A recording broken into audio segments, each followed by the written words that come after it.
Hello, boys and girls. This is Teacher Leo. How you doing, galerinha do Fundamental 1, Escola Dinâmica? Is everything good, guys? Well, I apologize because I'm in the bagunça bedroom, mess bedroom, right? And there's a lot of brightness coming from the window, so you guys can barely see my face, right? So I'm gonna show, I'm gonna share my screen immediately. Ok, boys and girls, inclusive eu vou até fechar aqui, porque, né, queria pedir desculpas, vou ligar aqui o ventilador que tá quentinho também. Tô aqui no quartinho da bagunça e tá vindo muita luminosidade pela janela, tá bom? Então, tá muito ruim de ver minha imagem, né? Então, já vou direto aqui mostrando a vocês, fazendo compartilhamento aqui da tela, tá certo? Essa aula, right? This class is a very important class because I don't even know how to say in English this, but like the 20th, tomorrow, I mean, is the Black Conscience. I don't know, Black Heritage Conscience. I don't know. But in Portuguese it makes more sense. A gente tem amanhã, né? Amanhã é o Dia da Consciência Negra, tá certo? Então, a gente fez uma aula especial para vocês, galerinha do Fundamental 1, tá certo?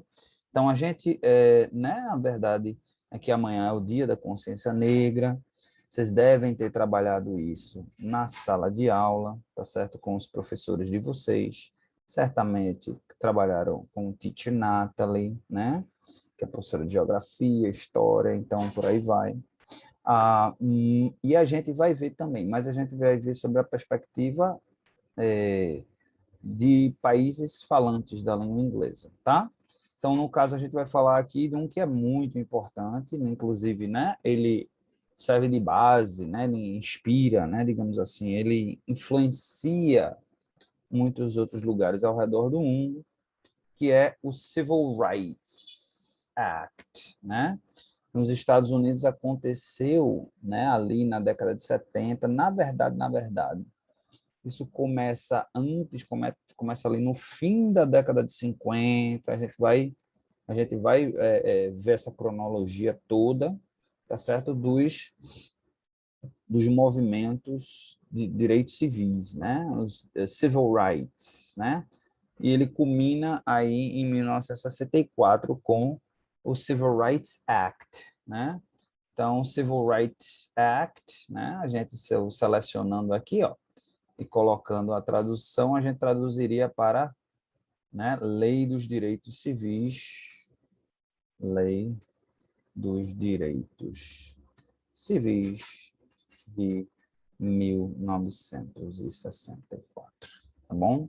Então, ele culmina, tá certo? Essa Lei dos Direitos Civis, ela culmina com a criação, com a criação da própria, né, em 1964, o que não significa que o trabalho está terminado, o que não significa que a luta acabou, né? Que apesar dessa lei dos direitos civis, que é exatamente leis que, por exemplo, proíbem contra a discriminação, que determina igualdade de condições, igualdade de tratamento para todos os seres humanos, mas a gente ainda vive um mundo ainda muito, muito, muito, muito, muito longe disso daí, né? Então, tá aí a importância da gente falar, né, sobre um tema desse, um tema, por isso, inclusive, foi criado o Dia da Consciência Negra, né? Não é o Dia do Negro, né? Não é o Dia da Pessoa Negra, não, é o Dia da Consciência, é o dia em que as pessoas criam consciência que ainda existe muita desigualdade entre negros e brancos. De várias formas, ela acontece desde o dia a dia, no próprio racismo diretamente em relação à pessoa, mas também acontece que a gente chama de um racismo sistêmico. É aquele racismo que a gente não vê, tá? A gente não percebe aquele racismo, mas ele está lá. E ele está lá criando impedimentos para que outras pessoas possam crescer na vida, possam ter igualdade de condições e por aí vai. Ok, boys and girls? Então, vamos lá. Vamos trabalhar, falar um pouquinho sobre a Civil Rights Act. Ok? Então, Civil Rights Act, né? Tá aqui, deixa eu... enacted is a landmark civil rights and labor law in the United States that outlaws discrimination based on race, color, religion, sex, national origin, and later sexual orientation and gender identity. Tá? Então, é uma lei que ela foi criada ali em 1964, por isso que é chamada Lei dos Direitos Civis de 1964, 2 de julho, né? E aí é um landmark. O que é um landmark? É um momento icônico, né? Digamos assim, dos direitos civis, e não só dos direitos civis, dos direitos do trabalho também, né? Porque os direitos civis, né? O direito civil, ele se expande, né? Ele se refere a tudo que é civil, a tudo que é do nosso dia a dia. E aí ele se expande também na lei de trabalho, né? Porque quando você discrimina uma pessoa no trabalho, você também está cometendo digamos, um crime civil, tá? Então, essa lei, a Lei 64, ele determinava que era proibido discriminar através de raça, através de cor, através de religião, através de, aí fala sexo, a ideia é gênero, né? Gênero, origem nacional, tá certo? E depois foi aperfeiçoada para também a questão da orientação sexual ou identidade de gênero, né? Então, hoje em dia a gente tem a questão da orientação sexual, para que as pessoas se veem como tal, ou identidade, né? Eu não consigo nem determinar a diferença de um para o outro, né? Orientação sexual, identidade de gênero, mas perdoem-me aí a minha ignorância nessa parte. Tá certo? Initially, vamos para o segundo aqui. Initially, powers given to enforce the act were weak, but disciplined during the years later. Congress asserted its authority to legislate under several different parts of the United States Constitution, principally its power to regulate interstate commerce. Então, basicamente, né, the legislation has been proposed by President John Kennedy in June 63, but it was opposed by filibuster in the Senate after Kennedy was assassinated in 1963. President Lyndon Johnson pushed the bill forward, né?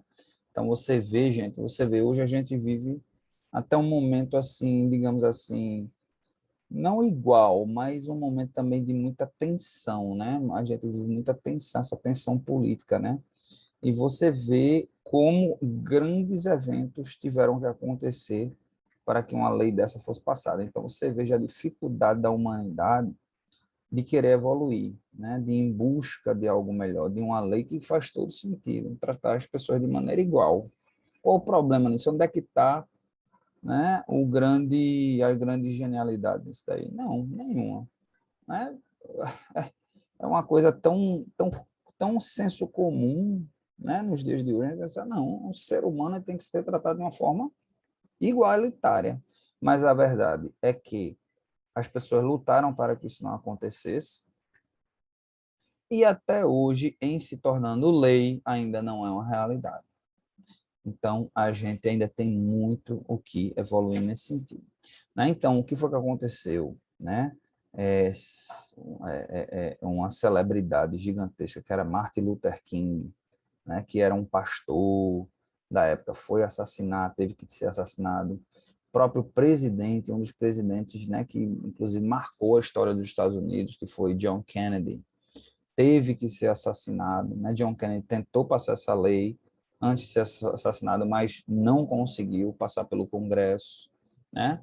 E aí ele teve que ser assassinado para depois vir um outro presidente, que foi Lyndon Johnson, que assumiu o lugar dele, e consegue passar. Mas assim, veja o clamor, né? O clamor que teve que acontecer para que isso pudesse acontecer, ok? Então, vamos lá. Civil Rights Act of 1953. Então, mas antes disso acontecer, tá? Muitas outras coisas foram acontecendo, né? Inclusive, nesse caso, como eu estou dizendo aí, até de assassinatos, né? A gente fala até de assassinatos, tá certo? Vamos lá. Deixa eu mostrar aqui, eu tenho o chronology. July was for Black American racial discrimination. Então, the civil rights, né? Movement was an organized effort by Black Americans to end racial discrimination and gain equal rights under the law. Então, um movimento pela comunidade afro-americana, fortemente vindo da comunidade afro-americana. Por isso, inclusive, que a gente está falando, né, desses direitos civis, né? Muita gente pode estar se perguntando, mas, professor, amanhã é dia da consciência negra, por que está falando de direitos civis de uma maneira geral? Porque envolvia eles diretamente e eles foram quem mais brigaram por esses direitos civis, que acabou, no fim, quando ele passou, ele acabou abrangendo muito mais pessoas, o que é bom, né? Então, vamos lá. It began in the late 1940s and it ended in the late 1960s, ok? Então, ele começa mesmo lá nos anos 40, né? E termina nos anos 60, tá certo? Ele começa, né, nos anos 40, mas ele ganha força, a gente vai chegar no momento, a gente vai chegar aqui um evento, tá certo? Que causou um impacto gigantesco aí, e deu início a tudo isso. Mas vamos lá, vamos por partes, né?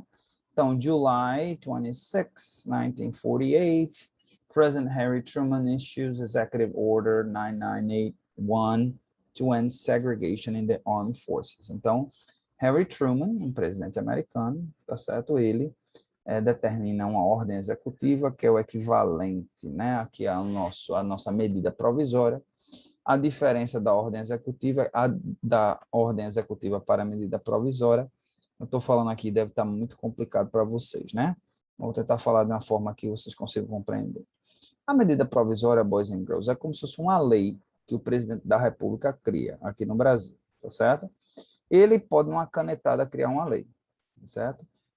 Assim como a ordem executiva lá nos Estados Unidos. Eu estou usando a palavra lei, mas não é bem essa palavra, mas vamos lá. É o equivalente a uma lei. Qual é a diferença da medida provisória brasileira para a ordem executiva americana? A diferença é que a medida provisória ela tem um prazo de validade. Se eu não me engano, ela tem um prazo de validade de 90 dias. Como é que se diz? Renovável por mais 90 dias. Então, você teria aí 180 dias de vida dessa medida provisória. E ela só pode ser usada, pelo menos a proposta é essa, que ela seja usada para situações de emergência. Então, ela é uma ferramenta que o executivo, né, que o presidente da República, né, o executor, a pessoa que é eleita pelo povo, tem para dizer assim, isso precisa ser feito imediatamente, não dá tempo de esperar o legislativo, né, os deputados, os senadores, analisarem essa proposta. Então, já coloco ela em evidência, já coloco ela em funcionamento, e dentro de, no máximo, 180 dias, o legislativo tem que ou negá-la, né, ou vota negando, ou vota aceitando, tá certo? Se ela é aceita, ela se torna permanente. Se ela é negada, ela perde a sua função. A ordem executiva nos Estados Unidos, ela é um pouquinho diferente. O presidente, ela coloca para funcionar. A partir de agora é desse jeito, como se fosse uma lei, né? Então, ela passa a valer como se fosse uma lei. Qual é a diferença? Né? Que ela não tem prazo de validade.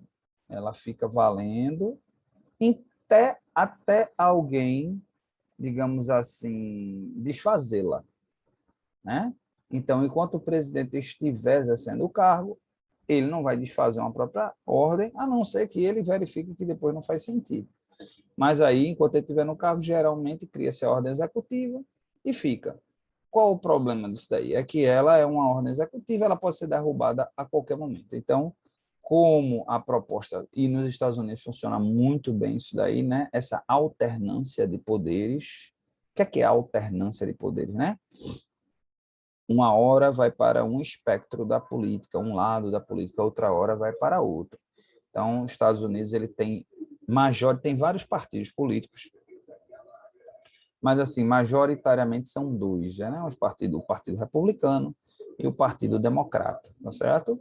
Então, existe essa alternância de poder, acontece muito nos Estados Unidos, né? Então, você tem políticos do Partido Republicano sendo eleitos, aí quando um do Partido Democrata é eleito, ele desfaz. Então, o ruim da ordem executiva é esse aqui, o ruim é o bom, né? E aí, se o presidente ele quer que essa ordem executiva seja levada até o fim, ele coloca em votação. Bom, perdi muito tempo aqui com isso, mas acho que era relevante. In 54, Brown versus Board of Education, ok? Então, isso daqui é um processo. Nos Estados Unidos, a lei funciona lá. Novamente, eu espero que eu não esteja sendo muito complexo aqui na minha forma de explicar. Mas os Estados Unidos, ele adota um sistema de leis parecido com o sistema britânico. Não, o sistema britânico, que é chamado de common law, né? Ou lei comum, tá certo? A lei lá na Grã-Bretanha funciona da seguinte forma, é a lei comum. O que é que eles querem dizer com lei comum? É a lei do comum, a lei de quem é o comum, a lei do povo, né? O que é comum, o que é o normal? O povo, o comum é o povo, tá? Então, o common law, ele trabalha da seguinte forma, ele trabalha muito em cima do que a lei, ela não está escrita em lugar nenhum, tá?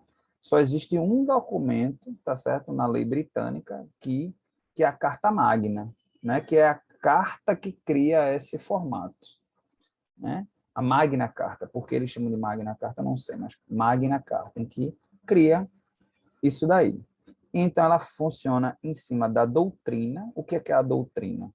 São os julgamentos, à medida que os julgamentos vão acontecendo, a lei ela vai sendo criada, e também no costume. O que é o costume? É aquilo que o povo acha que é o correto, que as pessoas daquele momento, naquela circunstância, acham correto. Então, é baseado em cima disso. Por que eu estou falando isso? Porque aqui, ó, o processo chamado Brown versus Board of Education. Por que isso daqui é um marco? Porque exatamente houve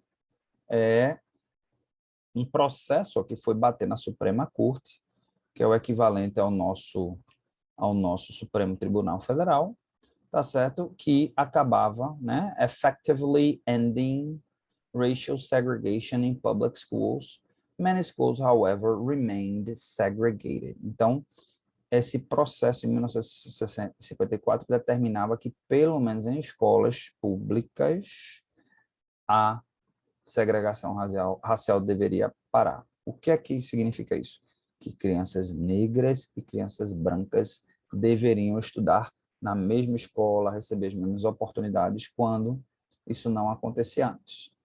August 55, tá?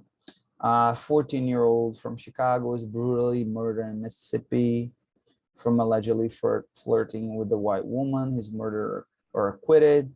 The case brings international attention to the civil rights movement after Jet Magazine publishes photos Beaton's body at his open casket funeral, né? Então, em 1964, um rapazinho simplesmente, né, Emmett Till, simplesmente porque ele estava paquerando com a menina branca, ele é assassinado, mas ele não é assassinado de qualquer forma, ele é assassinado a pauladas, a pancadas, né?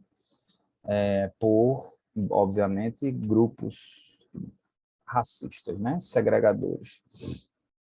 E aí ganhou uma notoriedade imensa, isso em 28 de agosto de 1955, uma notoriedade, inclusive, internacional. E aí, em 1º de dezembro de 1955, isso daqui é um marco, tá certo? Rosa Parks refuses to give up her seat to a white woman in Montgomery, Alabama bus. Her defiant stance prompts a year-long Montgomery bus boycott. Ok? Então, o que é que acontece? Em 1955, essa senhora, Rosa Parks, né, uma mulher, na época era uma mulher, sim, uma senhora negra, ela, na época, quando os negros entravam no ônibus, eles tinham que ir para o fundo do ônibus, tá? E os brancos ficarem sentados na frente. Mas mesmo assim, quando não tinha um lugar para um branco sentar, o branco ia lá atrás e solicitava que alguém levantasse para que a pessoa pudesse sentar. E aí, essa senhora Rosa Parks, ela se recusa. Ela diz, eu não vou me levantar, tá? Acho que também estou conseguindo ver melhor. Bom, ela, que é ruim, né? Espero que vejam como é ruim falar com uma voz. Pelo menos estão falando com a voz. E nós, professores, que às vezes a gente está falando, e está todo mundo com a câmera desligada e ninguém fala nada, né? Mas tudo bem. Então, ela se recusa, tá? Ela é presa, né? O motorista do ônibus vai para a delegacia prende, a polícia pega ela, prende ela na cidade de Montgomery, no Alabama. Ela é presa, paga-se fiança, ela é solta. No entanto, ela já tá a tensão já era enorme, né? A flor já estava a flor da pele. E aí as pessoas resolvem fazer um boicote às empresas de ônibus. Os negros dizem assim: a partir de agora nenhum negro anda de ônibus. Eles iam andando para o trabalho, eles acordavam mais cedo e andavam quilômetros e quilômetros e quilômetros de distância, ou andavam de bicicleta, o que é que fosse, para chegar no trabalho. E aí, eles passaram um ano, gente, veja só, um ano andando a pé. Imagina seu pai e sua mãe tendo que ir a pé, porque naquela época não tinha Uber, não tinha táxi, não tinha moto, né? Tinha carro, mas as pessoas não tinham dinheiro para comprar carro, principalmente o pessoal, comunidade negra mais pobre, né? Segregada, as pessoas iam andando, tá? E depois de um ano, foi que o prejuízo foi muito grande das empresas de ônibus, e aí eles cederam e mudaram essa lei, em que a partir de agora, quem chegasse, como é hoje, quem chegasse, tiver um assento vazio, vai sentar nesse assento e vai seguir e só dar a vaga se quiser, ok? Então, isso, digamos assim, eu diria que é o começo desse grande movimento, né? Então, vamos lá. January 1057. 60 black pastors and civil rights leaders from several southern states, including Martin Luther King Jr., meet in Atlanta, Georgia to coordinate nonviolent protests against racial discrimination and segregation. Então, em 10 de janeiro, 10 a 11 de 57, aí 60 pastores de vários estados do sul, né? Alabama era um dos estados ali que mais segregavam, mas ali os estados do sul, de uma maneira geral, segregavam bastante.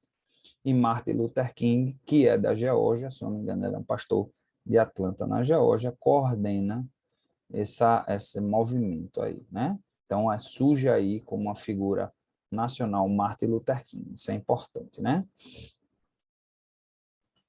September 4, 1957, 9 black students known as the Little Rock Nine are blocked from integrating into Little Rock Central High, Little Rock, Arkansas. Arkansas também é outra cidade do sul ali americano.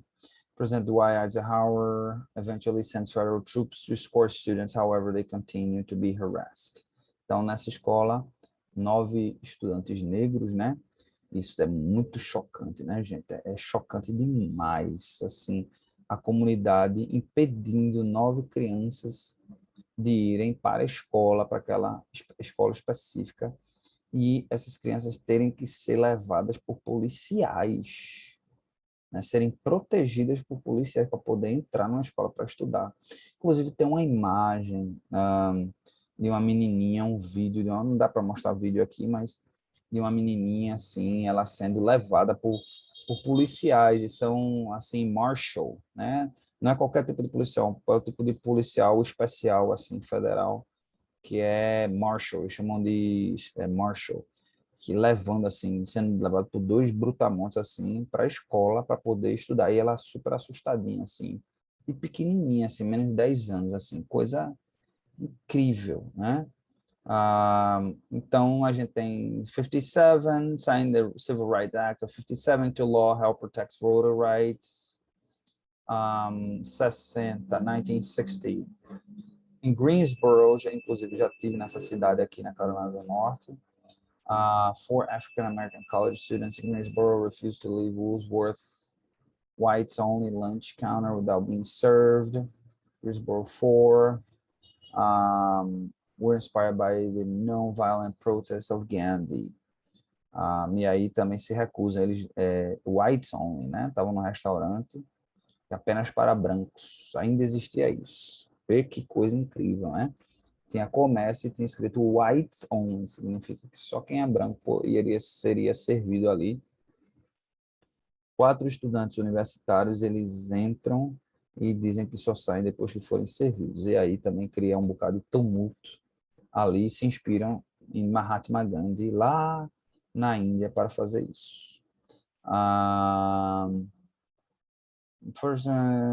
Eu acho que é essa menininha aqui, ó. Eu acho que é essa imagem aqui, ó. 6-year-old Ruby Bridges is escorted by 4 armed federal marshals, and she becomes the first student to integrate William Franks Elementary School in New Orleans. Her action inspired Norman Rockwell's painting The Problem We All Live With, em 1964. Né? Essa imagem aqui, eu já vi essa imagem aqui, e ela é interessantíssima, né? Images, aqui a menina, aquela é levada, né? Ó, aqui é ela já, ó. Deve ser ela, tá? Mas a imagem, Rudy Bridges, deixa eu botar aqui, Rudy Bridges, cliquei no negócio errado aqui, Rudy Bridges. Tem até na Netflix, ó. Tem a história dela na Netflix. Olha que interessante. Olha aqui a imagem. Essa imagem, ela é icônica, ela é marcante, essa imagem aqui. Olha o rostinho dela. Vamos ver se eu consigo aqui mostrar a imagem aqui. Olha, tá vendo? Tá vendo? São 4, na verdade, né? A gente chama Federal Marshals, que são agentes federais, mas são agentes federais, assim, vamos dizer, que não se identificam, né? Inclusive, do 11 de setembro para cá, todo voo, não sei se é só internacional, mas todo voo tem 1 ou 2 Federal Marshals escondido, se passando por passageiro nos aviões, né? Então, eles trabalham muito assim para coisas especiais, para situações especiais. Então, a imagem dela que você vê que ela não está confortável, né? Você vê que ela não está confortável, tá certo? É pela imagem aqui você vê. Incrível, tá? E ela aqui hoje em dia, né? Não sei se ela ainda está viva, né? Aqui é a mãe, Lucille Bridges, ok? Então, excelente, né? Essa coisa assim espetacular. Mas vamos lá, porque aqui eu quero pelo menos a gente chegar. Não, Freedom Riders, Take the South, vamos pular aqui rapidinho. Governor Wallace, Doorway, Block 2 Black Students, until President sent the National Guard, 63, approximately 250,000 people take part in the March to Washington for Jobs and Freedom. Martin Luther King gives his I Have a Dream speech, né? O discurso mais importante de Martin Luther King e um dos mais importantes da história dos Estados Unidos da América, né? I have a dream, né? Eu tenho um sonho. É um discurso que realmente inspira esse movimento, né? A bomba, vamos lá, não fala do assassinato de Martin Luther King. Fala aqui do assassinato de Malcolm X, que é um outro também lutador pelos direitos civis. O Martin Luther King, ele lutava pelos direitos civis, mas lutava no sentido da palavra, dos argumentos, da narrativa. Malcolm X, ele tem uma visão mais violenta, né? Ele tem uma coisa mais assim, de dizer assim, não só a comunidade negra é inferior, mas eles são superiores aos brancos. Então, ele tem uma visão mais de combate mesmo. Então, por conta disso, né, Martin Luther King passa a ser mais eficiente, né? Sempre lembrando, boys and girls, no curto prazo, lutar por algo de maneira violenta pode parecer que dá mais resultado, mas no longo prazo, a história mostra que quando a gente faz a coisa certa, ou seja, sem violência, acaba dando mais certo. Ok, boys and girls. Então, aqui, ó, Martin Luther King, na verdade, assassinado depois, em 68, tá certo? E John Kennedy é que é assassinado antes. Ok? Então, a gente vai encerrando por aqui, boys and girls, a nossa aula. E, já que não deu tempo, eu queria que vocês fizessem uma pesquisazinha sobre o apartheid lá na África do Sul, tá certo? Que é outro também movimento, né, de segregação forte e também que se encerrou lá nos anos 90, tá bom? A gente vai se falando aí, ok, boys and girls? E tenham um excelente fim de semana. Goodbye.